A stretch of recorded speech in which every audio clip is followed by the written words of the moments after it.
Chapter 11, Fudge-a-Mania. The ISAF Club. Fudge was counting his Cheerios when Jimmy and I came down to breakfast the next day, and as soon as we sat down, Sheila waltzed in wearing her fuzzy pink robe and her bunny slippers as usual. Jimmy took one look and doubled over laughing. Sheila poured herself a glass of juice, then made herself comfortable at the table between Buzzy Sr. and Fudge. "Good morning, sweetheart," Buzzy Sr. said, kissing her cheek. "Good morning, honey," Fudge said, kissing her other cheek. "What is this, Camp Kissy Face?" Jimmy asked. "You wish," Sheila said. "Oh yeah, I really wish," Jimmy said. "Sheila's my babysitter," Fudge told Jimmy, "but maybe she's going to be my wife, too." "Wife?" Jimmy said to Sheila. "Maybe," Sheila said. "Nothing's definite yet." "It all depends on Mitzi," Fudge said. "Mitzi?" Jimmy asked. "She's my friend. She has monster spray. She's trying to get some for me, then I won't have to get married." Jimmy gave me a look, then sliced a banana into his cornflakes. "Buzzy Sr. and Grandma are best friends," Fudge continued, "but they don't sleep in the same room." "Why don't you save that morning report until after breakfast?" I said. "I can't." He nibbled on his Cheerios, eating one little circle at a time. "I might forget." "Pass the milk, please," Jimmy said. Grandma passed it to him, and Jimmy poured some over his cereal. "Jake will roll over if you give her cheddar cheese," Fudge said, still going strong, "but if you give Tootsie cheese, she spits it out." "Okay," I said, "that's it. Jimmy doesn't want to hear any more. Jimmy wants to have breakfast in peace." "Wait," Fudge shouted, "I'm not finished." "Yes, you are," I told him. But did he listen? Does he ever listen? "Libby works at Ickles Ice Cream Parlor," he blabbed. "She puts extra sprinkles on my cone. And," he stretched out the word, making sure he had everyone's attention, "Pete got dizzy from Izzy at the library." That did it. I reached across the table and grabbed him by his sweatshirt.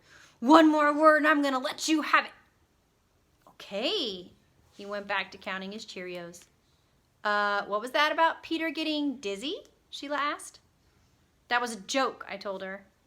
"He felt like he was floating," Fudge said. I shoved back my chair and raced around the table, ready to destroy him. "Grandma!" Fudge cried. "Help!" Grandma shouted, "Enough!" "Ee!" Tootsie shrieked. "Ee! Ee! Ee!" Chaos. Crazy town in their kitchen. This time, Grandma stood up and banged a wooden spoon against a pot. We all quieted down and ate our breakfasts, not that I was hungry anymore. When we finished, we helped Grandma clean up. Then Sheila danced around the living room in her bunny slippers singing, "He got dizzy from Izzy at the library."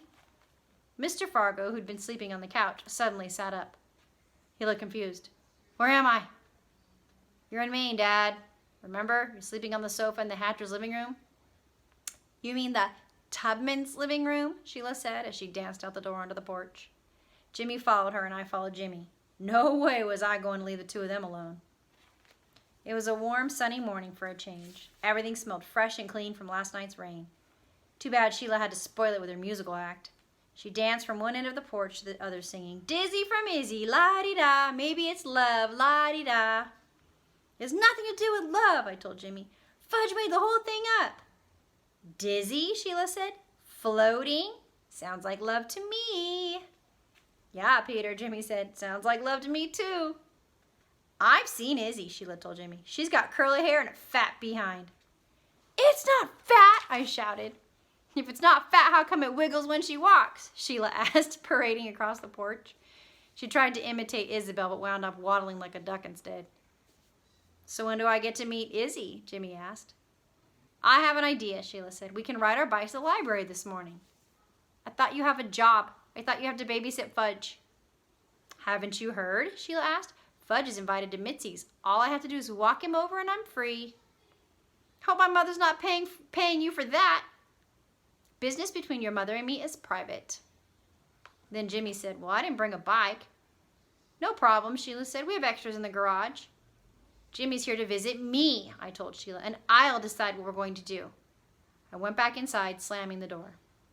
First he tells me he can't stand Sheila. Next thing you know, it's like they're best friends. Who needs this?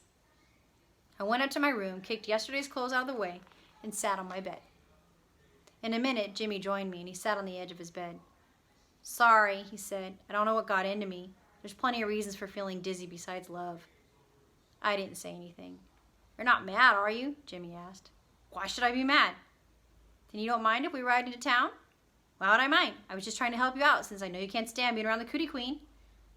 Well, yeah, but I feel kind of sorry for her since her friend got chickenpox and all. She told you about Mouse? Yeah, and I know how disappointed you'd be if I'd come down with chickenpox. You had them in 2nd grade. I know, but just suppose.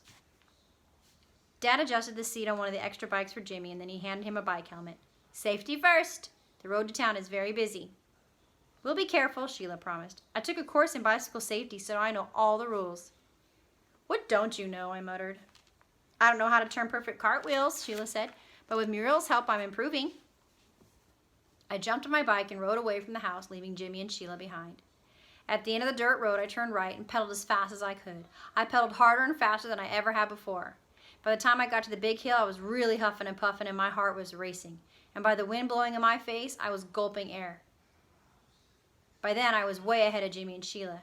Who cares about the two of them anyway? Who cares that all of a sudden her stupid face doesn't make him feel sick? This kid is such a jealous kid. I struggled to make it to the top of the hill without slowing down. I was breathing as hard as I could when something flew into my mouth. I coughed. I gagged. I swallowed.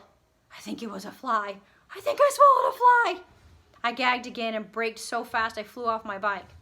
Lucky for me, I was wearing a helmet and landed in the soft dirt on the side of the road. In a couple of minutes, Jimmy and Sheila pulled up next to me and jumped off their bikes. What happened? I swallowed something. I think it was a fly. A fly, he said. I was going really fast and breathing hard, and it flew right into my mouth. How do you know it was a fly? Sheila asked. What else could it be? A bee? A moth? A small bird? It wasn't a small bird, I told her, and a bee would have stung me. I'm almost sure it was a fly. Ew, that's so gross, Sheila said. I started coughing and gagging again. Jimmy whacked me on the back. What do we do? He asked Sheila. We'll take him to Bicycle Bob. He'll know what to do. I think I'm going to puke. No, you're not, Sheila said. Just get back on your bike and keep your mouth shut. Well, maybe he should keep it open, Jimmy said, in case the fly wants to come out. It's too late for that, Sheila said. How do you know? All right, fine. Keep your mouth open if you want. But I didn't want to. I was afraid if I did, something else would fly in there. The bike shop was just up the road. When we got there, Sheila called, Bob, we have an emergency.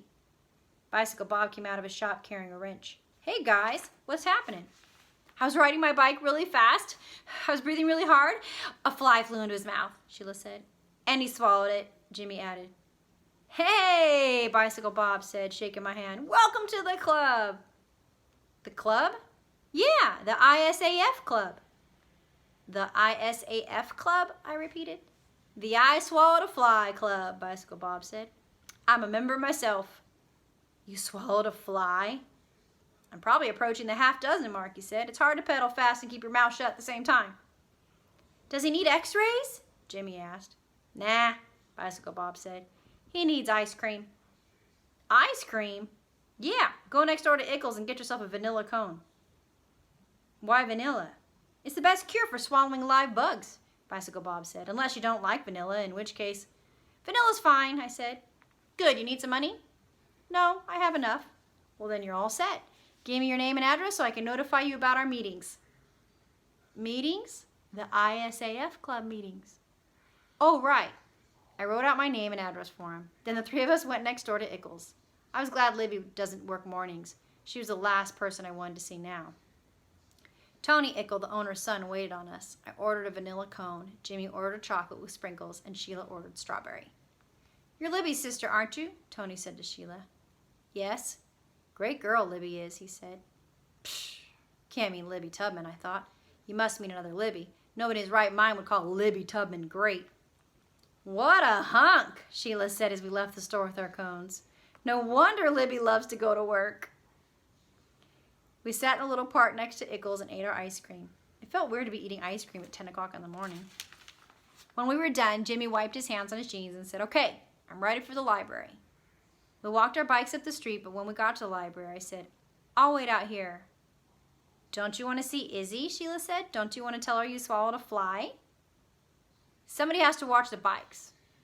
Nobody's going to steal our bikes, Sheila said. This isn't New York City. Plenty of bikes get stolen here, I said. I just read the local paper. Peter's such a worrier, Sheila told Jimmy.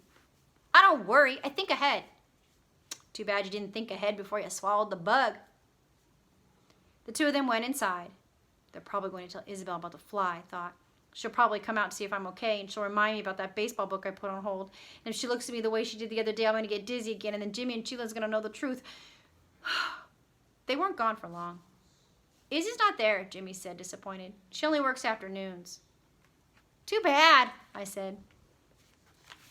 What's so great about swallowing a fly? Fudge said that night. We were having an outdoor barbecue to celebrate the first warm night of our vacation. One time I swallowed a turtle. We know, I told him. And I had to go to the hospital. We know, I told him. Everybody was worried about me, he said, and sad too. Nobody was sad but me, I said, because it was my turtle. I remember that turtle, Jimmy said. You won him at my birthday party. Please, Sheila said. Can we talk about something else? I'm trying to enjoy my dinner. Fudge laughed.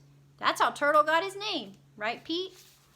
Yes, I named my dog after my first pet to remind me of what you did to him. Fudge danced around holding up a french fry as if it was my turtle. Oh, turtles are so tasty, he sang. Boiled, baked, or raw. Cut that out, I yelled. You can't make me, he laughed, daring me to try. Yes, I can. I reached out, grabbed him, then poured my whole cup of juice over his head. He looked surprised. Pete, he cried as the juice dripped down his face. How could you do that to me? It was easier than I thought, I said. I can't even imagine my family being okay with that outside. We wouldn't.